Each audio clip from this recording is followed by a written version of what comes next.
Republik Indonesia masih ada, karena pemimpin Republik masih ada, tentara Republik masih ada, pemerintah Republik masih ada, wilayah Republik masih ada, dan di sini adalah Aceh.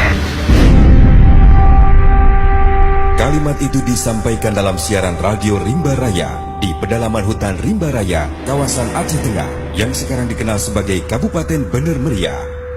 Siaran radio Rimba Raya sangat penting pada masa perjuangan mempertahankan kemerdekaan setelah Yogyakarta jatuh ke tangan penjajah Belanda pada masa Clash atau Agresi 2 tahun 1948 dan ibu kota berada dalam pemerintahan darurat di Bukit Tinggi, Sumatera Barat di bawah kepemimpinan Syafruddin Prawira Negara.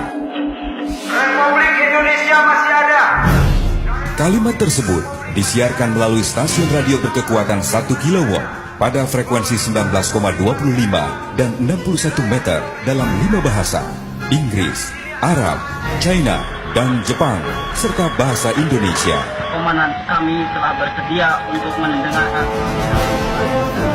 Kalimat Indonesia masih ada disuarakan untuk menunjukkan bahwa Republik Indonesia masih ada walau Belanda menduduki Yogyakarta.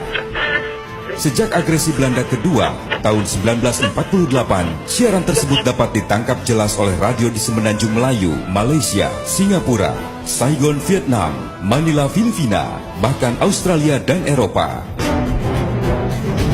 Dari sini Indonesia masih ada. Adalah Kolonel Hussein Yusuf, bekas Panglima Divisi 10, Komandemen Sumatera Utara, Langkat, dan Tanah Karo, dan istrinya, Letnan II Umi Salama, yang menjadi pelopor radio Rimba Raya.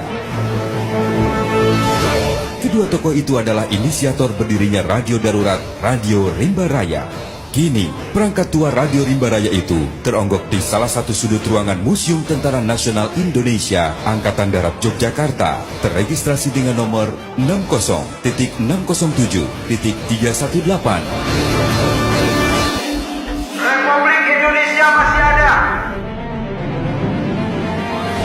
Tertera sebuah keterangan pendek, pemancar, hasil selidupan dari Malaya, digunakan oleh pemerintah Republik Indonesia di Sumatera, Aceh, 1948.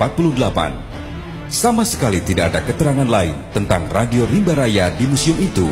Padahal Radio Rimba Raya pernah menjadi penyelamat Indonesia. Memperingati HUT ke-73, RRI mengajak bangsa Indonesia untuk kembali mengenang peran radio dalam mempertahankan NKRI.